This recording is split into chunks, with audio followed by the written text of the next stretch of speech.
speaking of Europe, one last thing before we go. I do want to talk a little bit about just what's going on in Denmark, of all places. Okay. So in Denmark, they have people often accuse us of being racist social democrats. Okay. Well, here you actually have this. Yes, I knew this was what you were going to address, right? Something that... Well, I want to compare this to Giorgia Meloni. Oh, well, I thought you were going to compare it to the farmer citizens movement, but oh God, no! I don't. That's the less said about that, the better. I mean, they're literally taking votes from even the Zionist anti-immigrant parties are better than that. Dude, it should just be called the farmer Zionist movement. I mean, they're literally talking. They're not even that. It's just okay. I mean, I don't know what to think. I mean, I agree they shouldn't be taking the farmers' land or putting unnecessary burden on farmers over the nitrogen ban. But come on, man, a one-issue political party about this? But it's not even one issue. Every other issue is hyper-Zionist shit. But why? Which is how they even got forward. Here's the thing. I see conservative media constantly talking about the farmers party in Holland, or what's that girl and the Dutch girl, Eva, what's her face? They're always promoting this stuff.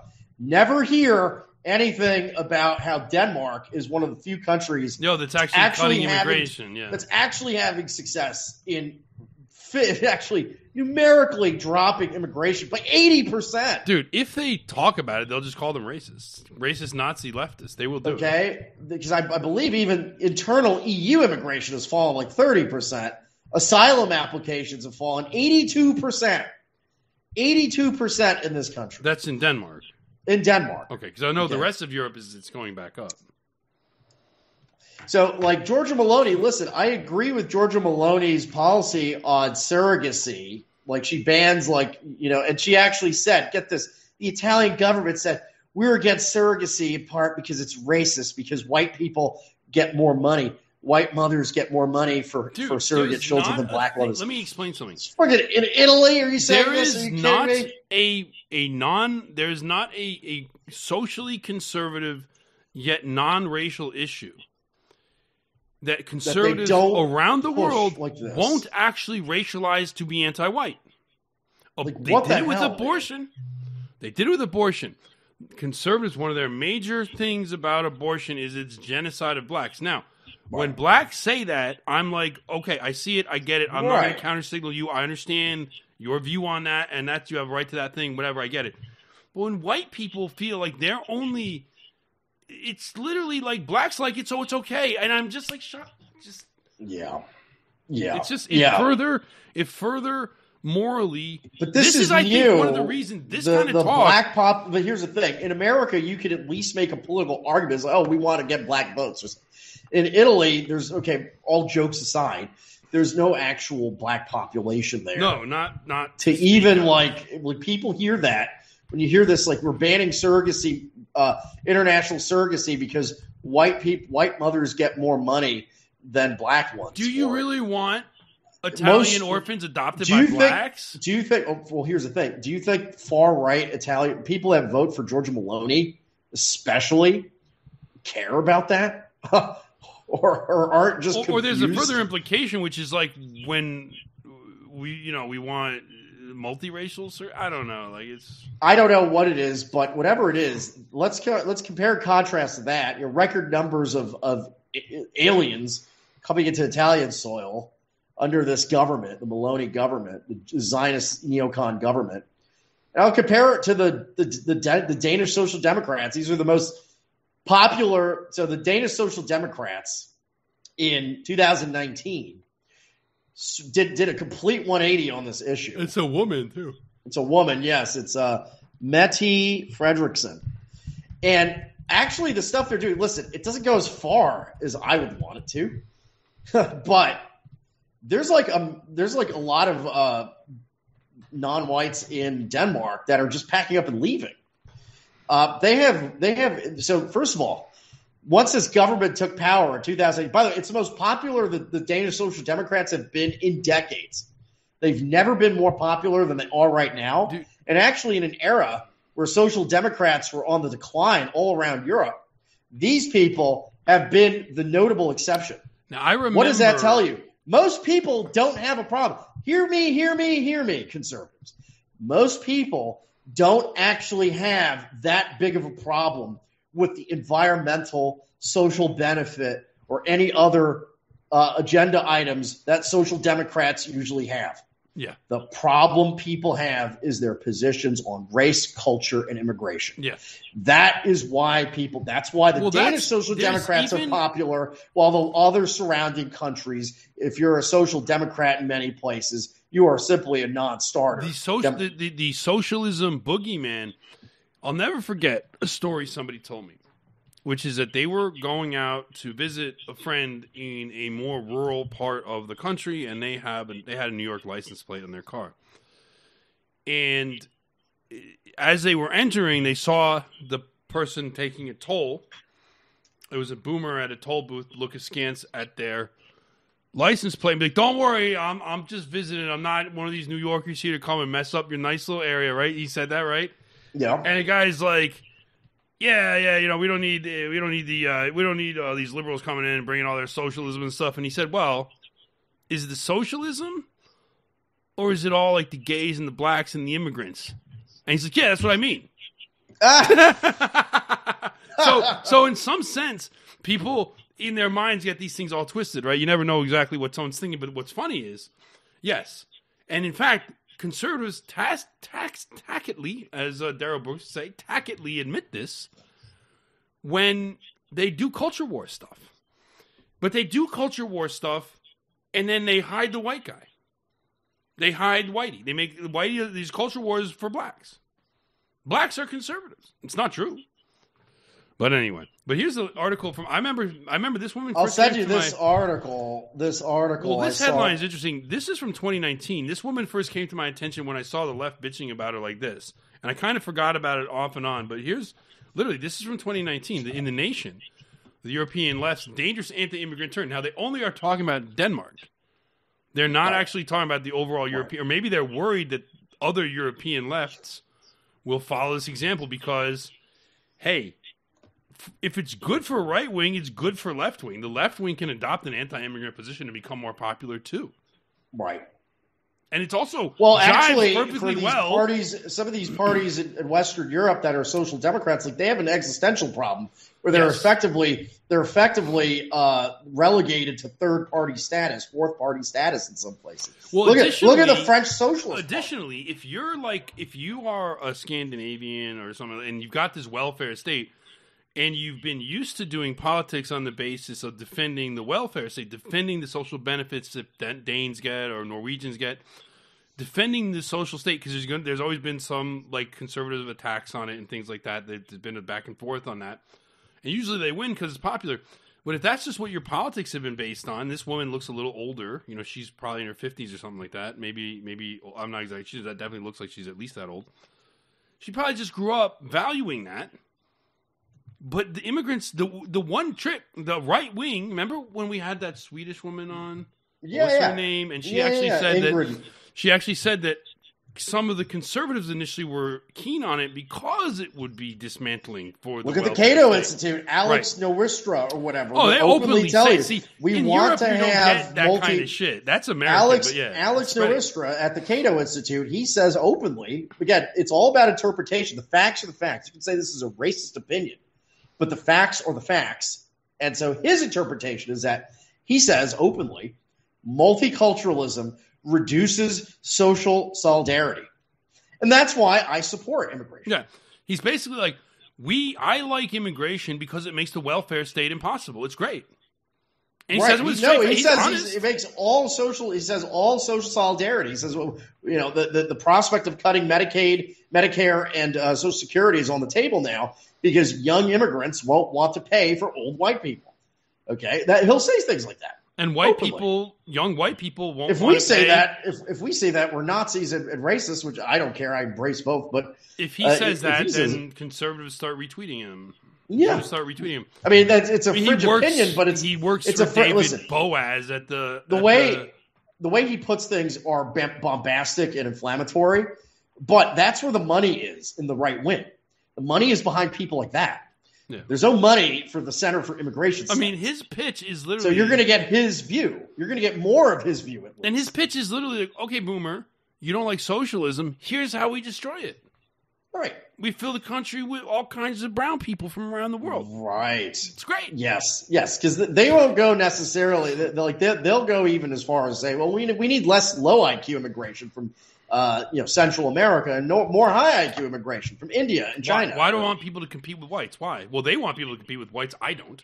Well, they see it as, well, this is going to add to the GDP. And then what? Right. But anyway, it also has the benefit of, outcompeting whites. Anyway, let me just read you real quick here. This is from Remix.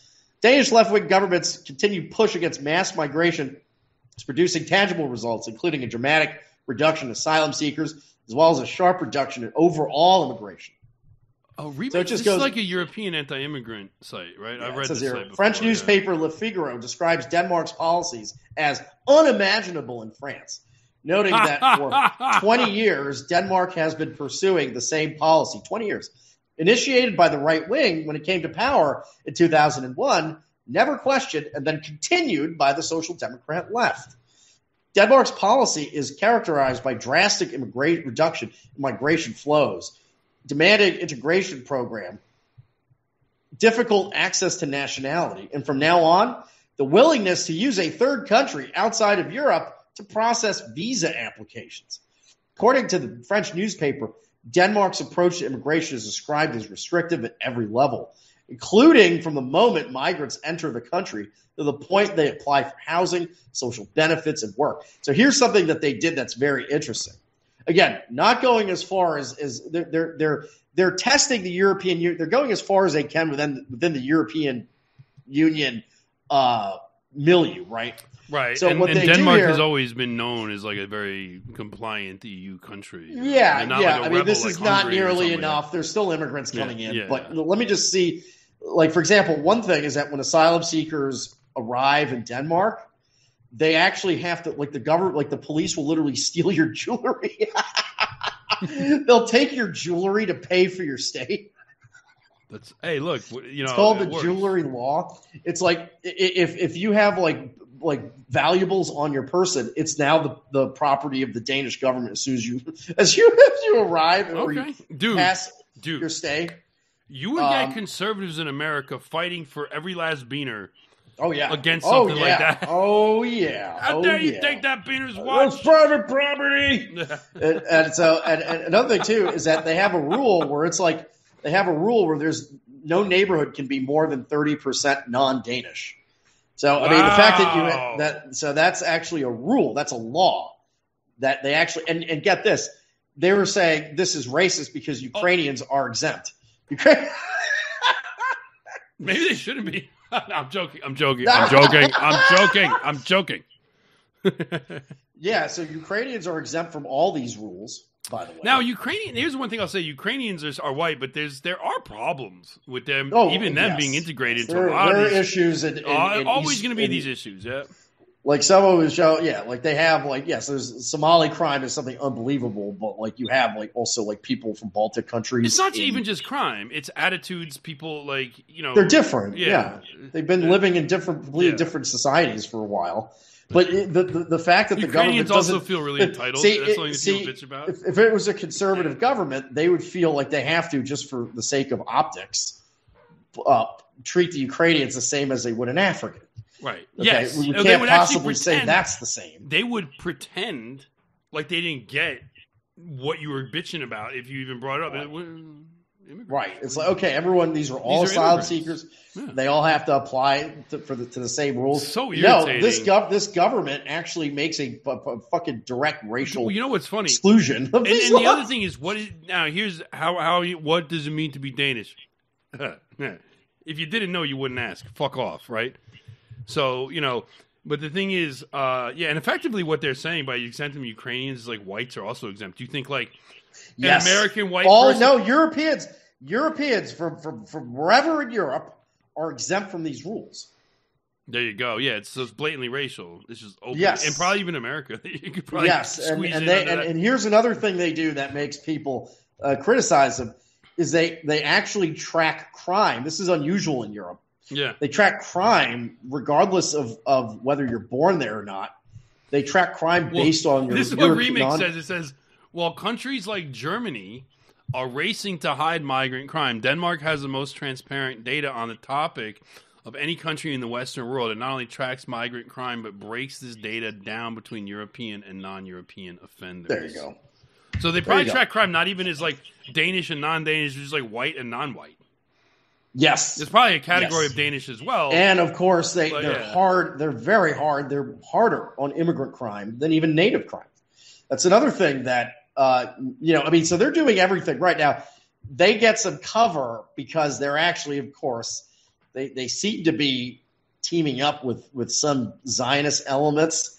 But I think mostly the reason they kind of get away with this is that they're such a small country. Jews just don't notice or don't have the resources to really. Look, Jews have a lot of issues right now. There's a lot of juggling to do. Now, if we were in a stable situation, yes. If the Ukraine war wasn't happening, if Vladimir Putin was contained, et cetera, if we didn't have Saudi reneging and oil price hikes and inflation and bank failures from interest rate hikes and all kinds of shit and white supremacy domestic problems, in America, if we didn't have this, they would be all the fuck. If it was 2008, Denmark would be the new Hungary. This woman would get Jorg Heidered. Well, I wouldn't go that far, but yeah, hey, I don't know, something. But here's another thing they do. Like, if you're not from there and you arrive as an asylum seeker, you got to go to a random black country to wait for you. Dude, they literally there are like court decisions in America saying like you can't fucking ever do that. Right. Like they fought. Yeah. Trump was doing that Remain in Mexico thing, and they did some smoke and mirrors with it. Like Biden was gonna do that, but then if you really looked at the policy, it's like it looks like it's something, but it's really not anything. I don't know. I can't remember exactly. Listen to this. Denmark has one of the highest shares of ethnic Europeans, and the share of non-European births in the country is at approximately 11%. And that's still a lot, but nevertheless, look at the other America. Oh, listen, in France, for example, it is estimated that 35% of all births are non-European. In Germany, it's 24%. Non-European births in France and Germany, 35 and 24%. And that has I'm sure Sweden is something like that too. Even in the last 8 years, those have gone astronomically up in just the last 8 years since 2015. It says in 2022, France set a record in terms of immigration.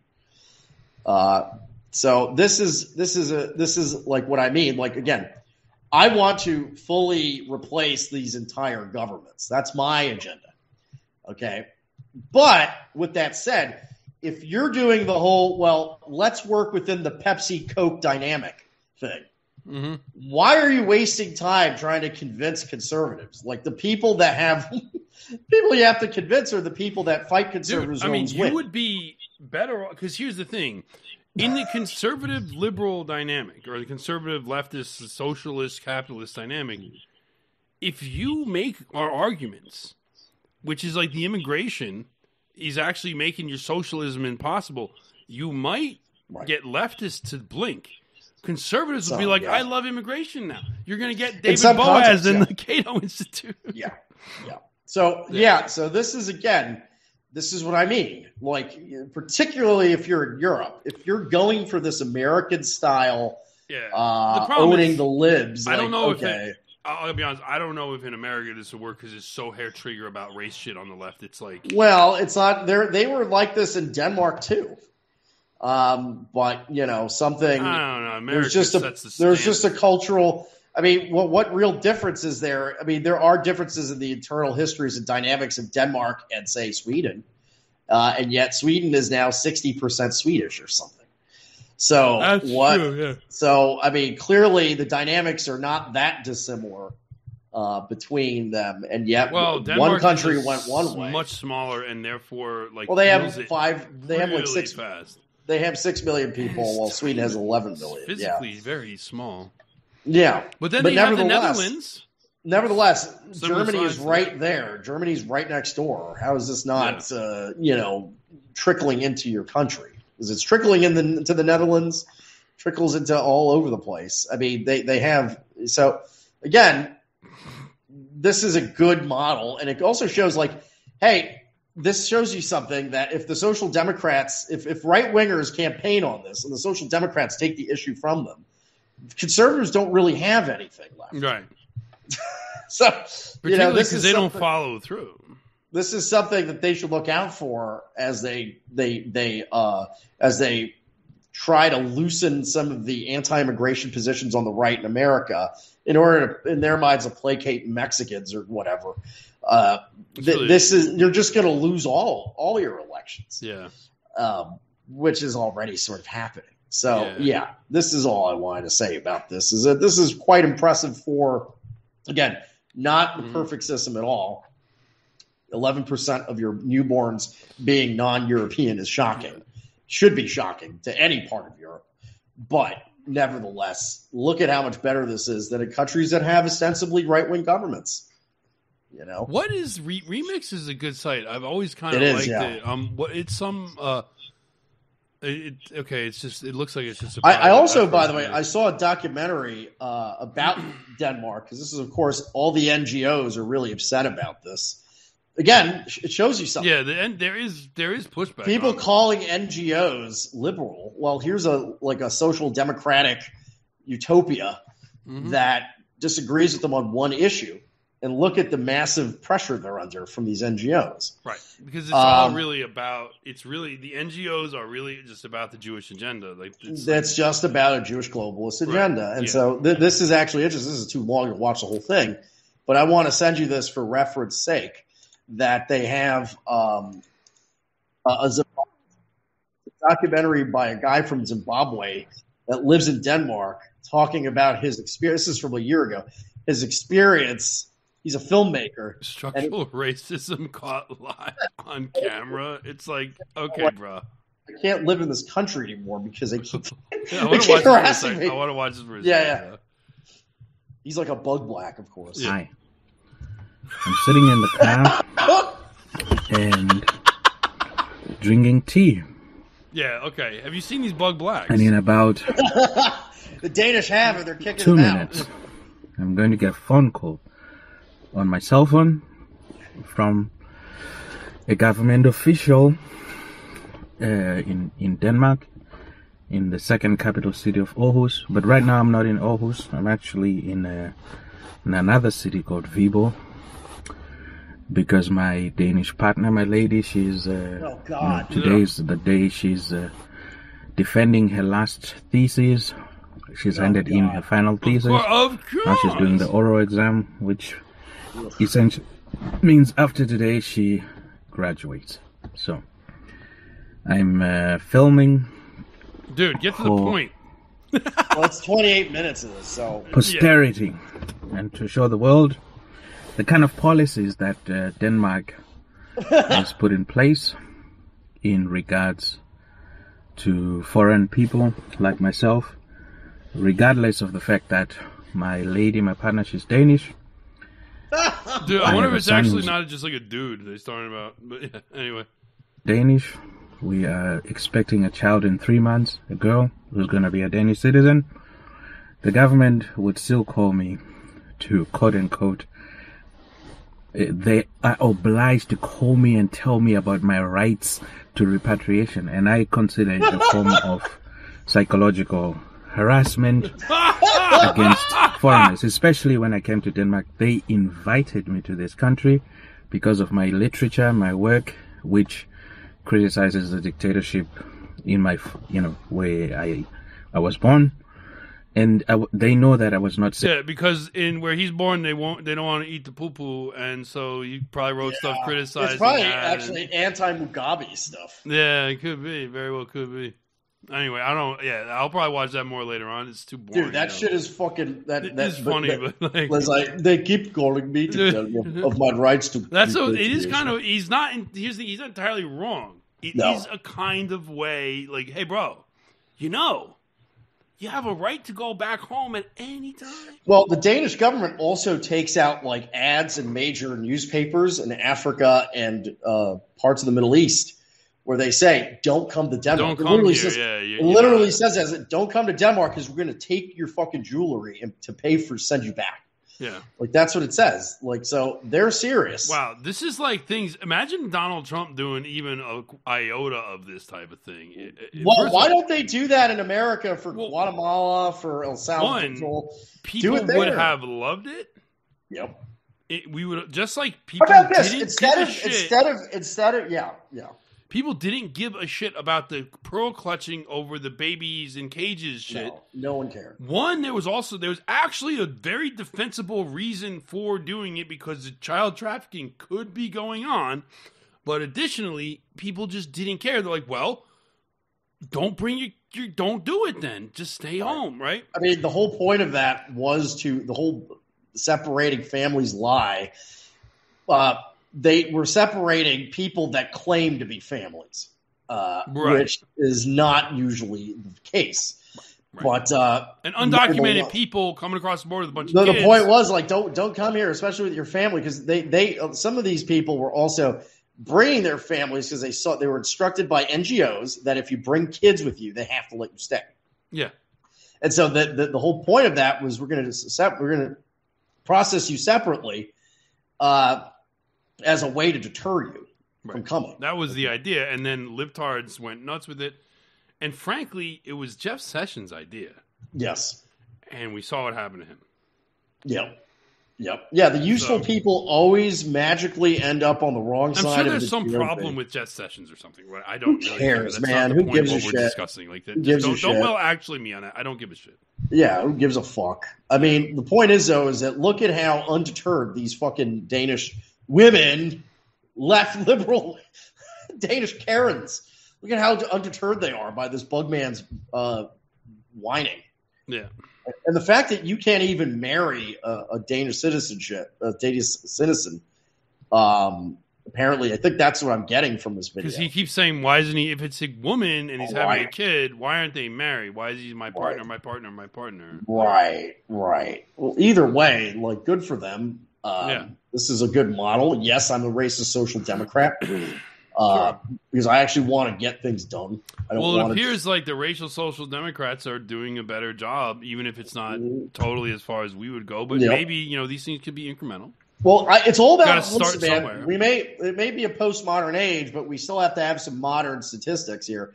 If you bring immigration down that low, then that's a success. The numbers speak. I don't care how you say it, how you do it. If you put it in some libtarded terms, as long as it gets done. Right. I don't care about anything And again, else. it's also then a stepping stone to doing better next year. Like if you reduce it to 30%, do 15% next year. And they can't get them out of power, the Danish Social Democrats. So it goes to show you this agenda is not even political because this is a model for all social democrats, right? Right. It's a model for all of them, and yet none of them will take this up. I expect that, like,